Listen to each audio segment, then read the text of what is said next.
All right, Cameron, how you feeling? Good. I'm nervous. All right, guys. So we're today we're having our intern take the bar exam. Cam, let's jump right into it. Congress enacted a statute establishing an independent agency to manage federal mortgage financing entities. The statute provided that the agency would be headed by a singular director who would be appointed by the president by and with the advice and consent of the Senate. The director was appointed for a 5-year term and could be removed only by Congress for cause. Does the statute violate the doctrine of separation of powers? Whoa. What do you... We haven't told Cameron anything about the law. We just brought him in to see what happens. Cameron, how guys, you I'm the feeling? marketing intern. This is Walk kinda me through bold. your analysis. Okay. My initial thinking is no, but I actually don't know why. So actually, can I hear my... All right, perfect. Your Yeah. your answer options are A, yes, because Congress may not retain removal power of federal officers.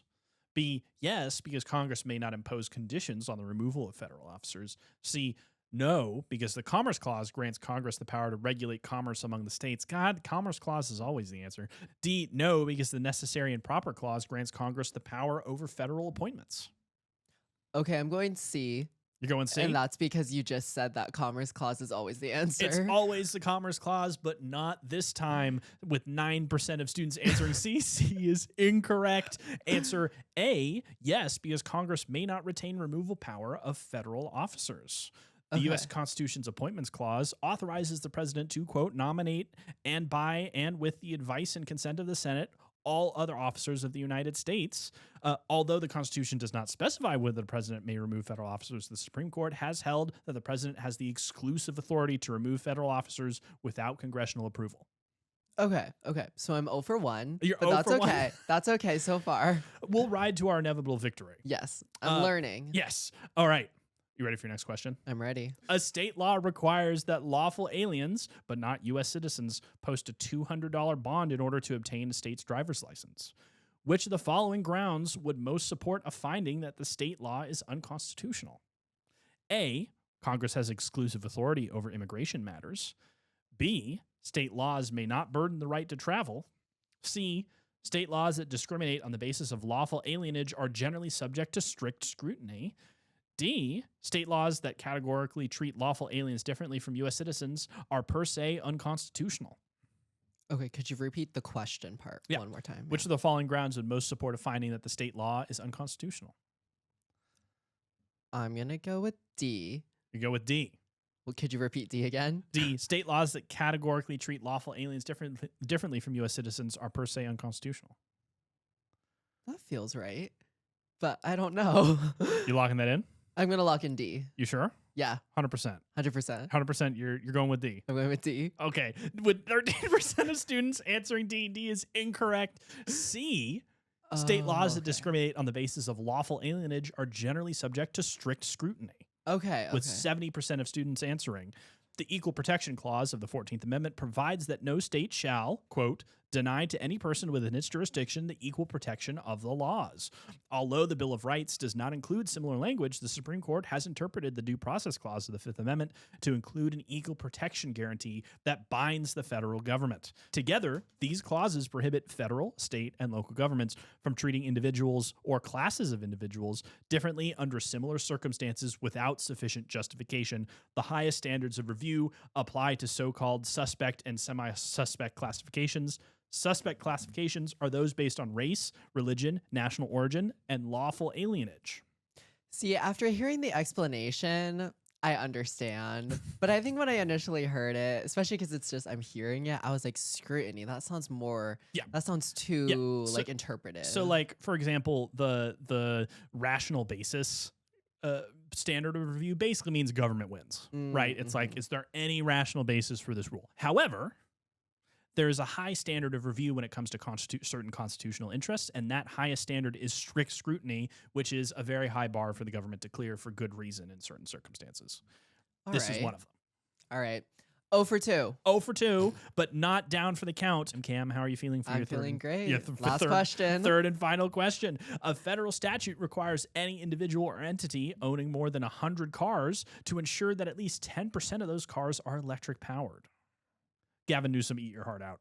A city has sued the federal government responsible for enforcing this statute in federal district court, seeking an injunction prohibiting enforcement of the statute on the grounds that it is unconstitutional. Should the court grant the injunction? Whoa. Thoughts? None. No thoughts at this moment in time. Your answer options are A, no, because the statute is valid under the Commerce Clause and does not violate the 10th Amendment. B, no, because the federal government has sovereign immunity and cannot be sued without its explicit consent. C, yes, because the statute violates the reserved rights of the states under the 10th Amendment. D, yes, because as applied to state and local governments, the statute exceeds Congress's power under the Commerce Clause. Commerce Clause strikes back. Yeah. Wow. Could you repeat the initial reading at first, like the very first? A, no, because statute is... no, not for the questions, like the question itself. Oh, the stimulus? Yeah, oh, yeah. Stimulus. A federal statute requires any individual or entity owning more than 100 cars to ensure that at least 10% of them are electric. Okay. A city has sued the federal official responsible for enforcing, asking for an injunction. Should the court grant the injunction? Okay. Answer A, no, because the statute is valid under the Commerce Clause and does not violate the 10th Amendment. Okay. B, no, because the federal government is sovereignly immune, cannot be sued without its explicit consent. C, yes, because the statute violates the reserved rights of the states under the 10th Amendment. D, yes, because as applied to state and local governments, the statute exceeds Congress's power under the Commerce Clause. Okay. I'm going with C. You're going with C? You sure? No. Are you 100% going with C? Wait. Yeah, honestly, yeah. Are you sure it's not? Okay. Okay, Lock C or D. All right. Or D. Or A. Just not B. Or A. Just not B. Are you locking in A? I'll lock in A. Locking in A. It is it is always the Commerce Clause, with 58% of students answering A. A is correct. No, Yay! Because the statute is valid under the Commerce Clause and does not violate the 10th Amendment. The statute satisfies the Commerce Clause because it regulates a commercial activity, the purpose of cars, that even when aggregate has a substantial effect on interstate commerce. The statute does not violate the 10th Amendment as applied to the city because it does not commandeer the city to regulate the conduct of others pursuant to congressional direction. Instead, it directly regulates the city on the same terms as other entities engaged in the same conduct, which is permissible under the 10th Amendment's protections. Makes sense. Yeah, Makes right? sense. That was a good one. 1 for 3. Oh, come on. We can do better. There we go. Nice work. Hey, guys. I'm answering bar questions today, and we've actually got Legal Operations Director Jordan Willingham here. Kill it. Gang. Okay. Let's just give this a shot. If I suck, I'm never coming back. You're not going to suck. What bar question are we doing today, Jordan? All right. So this is a civil procedure question. All right. Hell yeah. So I'm just going to go ahead and go with it. All right. Perfect. A worker was injured when a machine he was using on the job malfunctioned. The worker brought a federal diversity action against both the machine's manufacturer and the company responsible for the machine's maintenance. At trial, the worker submitted a proposed jury instruction on negligence. The court did not accept the proposed instruction and instead gave a negligent instruction that the worker's attorney believed was less favorable and legally incorrect. Okay. The attorney did not object to the negligent instruction before it was given. The jury returned a verdict for the defendants. The worker was removed for a new trial on the ground that the court's negligent instruction was improper. What argument has the best chance of persuading the court to grant the motion? Oh, shit. So we've got insufficiency of counsel and failure to object. If I got that right, I don't have the question. Yes. Okay. The attorney did not object to the negligence instruction before it was given. And my thinking is that like insufficiency of counsel comes up, but like that's really tough to claim insufficiency of counsel. Failure to object, you didn't preserve it for the record. All right, read me my answer options. What All are right. what are my answer options? Your answer options are A, issues of law can be revised at any time. Okay. B, the court's negligence instruction was incorrect and the worker's objection to it was preserved when he submitted his proposed negligence instruction. That doesn't sound right, but okay. That doesn't sound Sounds a little groovy. sketchy. Yeah, that doesn't sound groovy to me. C, the court's negligence instruction was plain error that affected the worker's substantial rights. Okay. Or D, the need for a formal objection to a judicial ruling in order to preserve an argument has been eliminated in the federal rules of civil procedure. Okay, that last one's bunk.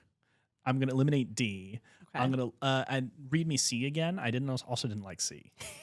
C was the court's negligent instruction was plain error that affected the worker's substantial rights. Plain error. And the circumstances of the instruction was that they didn't object. Can you read me the initial question again about the circumstances of how they didn't object, but how was that negligence instruction given to the jury? So at trial, the worker submitted a proposed jury instruction on negligence. The court did not accept the proposed instruction and instead gave a negligence instruction that the worker's attorney believed was less favorable and legally incorrect. The attorney did not object to the negligence instruction before it was given. The jury returned a verdict for the defendant. Oh shit. And then A was that his objection was preserved because he provided his own. A was issues of law can be raised at any time. Okay, first off, no fucking can't. Yeah. That can't be true. I'm not certain. I'm going to go with B. It's either B or C, I think. And I think of the two as B. How did I do? Well, 13% of students answered that question incorrect, and you are one of them. Okay, what's the correct B is answer? the incorrect answer. The answer was C, which is the court's negligent instruction was plain error that affected the worker's substantial rights. Oh shit! I did not get that from the stimulus. That's what's so hard about these questions is that you don't get them in writing when you answer them, so you've got to hold it all in your head. I know. Better luck next time. Better luck next time. You did fucking dude. That was awesome. You did great. I'm really good at reading questions. I can ask a question. Answering them, I get a little stuck. So the answer was C because it says Rule 51D expressively preserves plain error review even when a party has failed to preserve an objection to an instruction that was given. This option is the only option that has any chance of succeeding. I mean, I think my mistake was believing that the federal judiciary had a situation where if you didn't explicitly claim the objection, it was still available to you. Because I always just presume the interests of justice aren't enough at the federal level. Because me and Jordan, we work mostly in state court. So we have very little exposure to the federal rules of civil procedure. That's so true. It says, however, plain error is very difficult to establish. There so we you're go. partially right. Yeah. That's what's so hard about these questions is that the reality of what I know and the theory of what the bar constructs from in the narrowness of its question often clash. And so I talk myself out of reasonable answers because I'm it would never go like that. Yeah. I think everybody can relate to that. I also talk myself out of reasonable answers, and I think a lot of it, our favorite word is it depends. And so when I'm posed a question, I'm always like, well, it depends. Our life is that we say it depends enough and eventually we die. Yeah. But it really does depend. Yeah, it really does. It's you don't want to live in a society where the rule is one size fits all, because then it wouldn't depend. But on the other hand, more injustices would happen every single day. So true. Hit me with another one, Jordan. Family law. We're switching shit. it up. Oh, yes. no. I got to throw it out there every once in a while. Family law, civil. Keep you on your toes a little. I have not. I've barely done a single family law question. Give me another question, Jordan. You ready for bar question number 2? Absolutely not.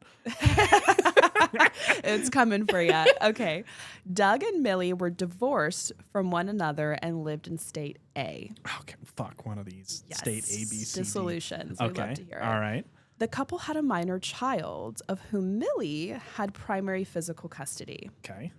Doug was subject to a child support order from state A. that required him to make monthly support payments to Millie. When the child was 10 years old, Millie moved to State B to take a new job. Doug had no contacts with State B.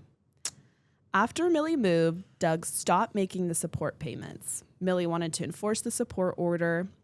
States A and B were on opposite sides of the country, and it was infeasible for Millie to travel to State A to enforce the order. States A and B both followed the Uniform Interstate Family Support Act. What the fuck is that? Oh my! It's a long acronym. UCCJEA is the only thing I'm familiar with. UIFSA. That rolls right off the tongue. That rolls right off the tongue. Can Millie enforce the support order through a State B court? Do we have information how long they've been in State B? Or is it just like indefinite, no information on how long they've been in State B? No information on how long they've been in State B. And then when the child was 10 years old, they moved to State B. Gotcha. Well, I do know State A is jurisdiction, but that's not what the question is asking. It's basically asking, does State B have jurisdiction? And I have been out of the active litigation game for like 2 years now, so I'm super rusty.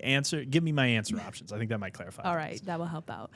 Answer A is no, because State B is not required to recognize the State A support order. That's bogus. Okay, yeah, that's not going to fucking fly. All right, A's off the table. B, no, because State B lacks personal jurisdiction over Doug.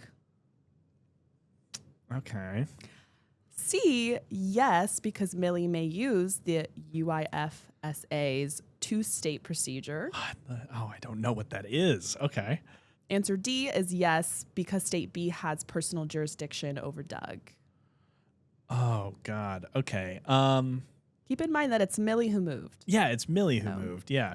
So I'm leaning towards C. Read me C again. C was yes, because Millie may use the UIFSA's two-state procedure. Okay, I'm just going to go with that one because that one's the biggest mystery, and like, and generally, its jurisdiction over the child is what's tends to be most determinative, not both parties, because like the child is owed the child support, and where the child is usually operates. Give me the answer. All right. Let's see. You're correct. Oh, C is the correct answer. You're not that out of touch, and you're not that far. Good job. What's the percentage of students that answered C? 88% of students answered C. Oh, that's an easy one. So you're up there. Well, UCCJEA is usually what I'm most familiar with when it comes to interstate jurisdictional disputes.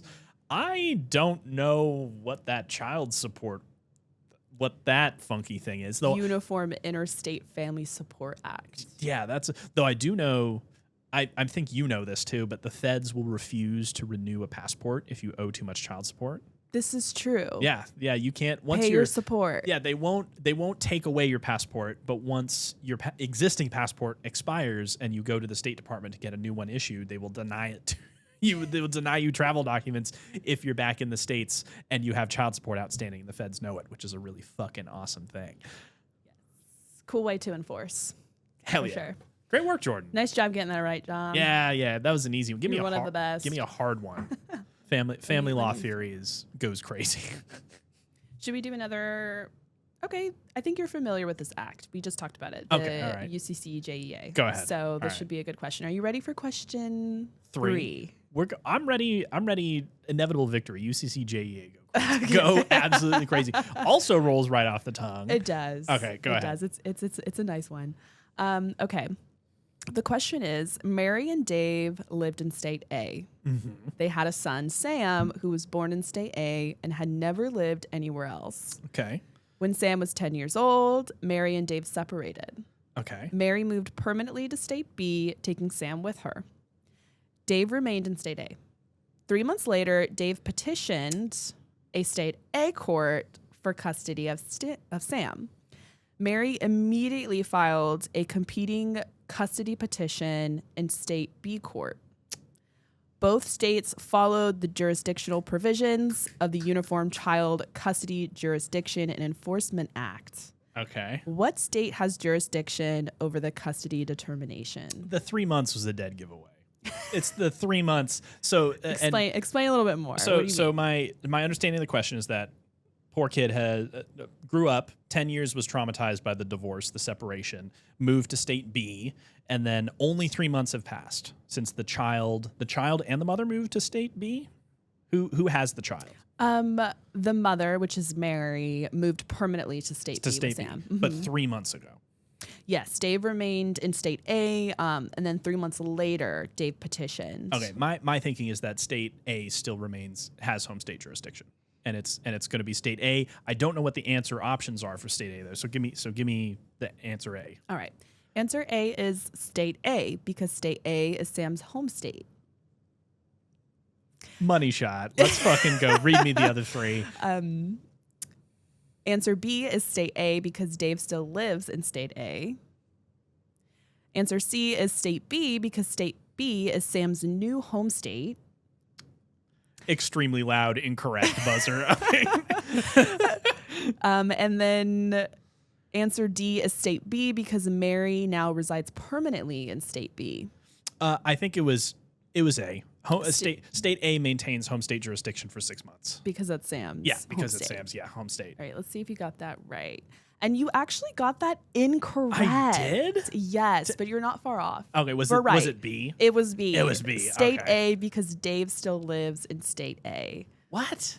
I think wait, read me the prompt of the question, the last prompt of the question. Which state maintains jurisdiction? That was it? I got the state right, but the answer wrong. Which state has jurisdiction over the custody determination? So they both filed petitions. Yep. I know state B was off the table, but why was B correct and not A? So B was correct because for initial custody determinations, the UCCJEA gives jurisdictional priority to the child's home state. The home state is defined as the state where the child has lived with at least one parent or someone acting as a parent for at least 6 consecutive months immediately before the start of the custody proceeding.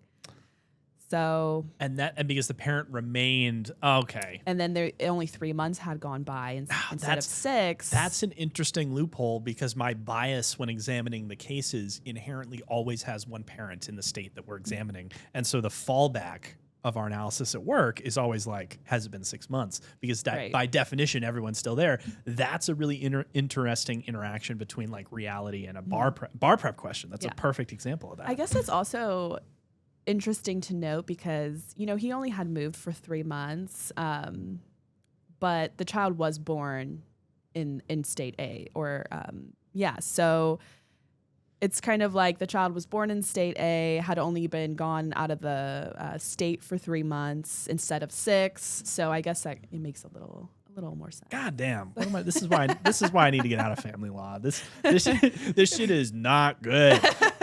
I am curious how the UCCJEA how that played a role in this. Well, I think they've also chat. Correct me if I'm wrong, but like I'm pretty sure didn't they remove family law from the next gen bar? I thought they removed family law. That would be criminal. That would suck because that's like the one question. That's the one subject I'm best pre-prepared for. At least I hope after 6 years at this office. No, good shit, that's Jordan. what I'm prepared for. You did good. Yeah, thanks. That's 3 questions. I release you from your servitude.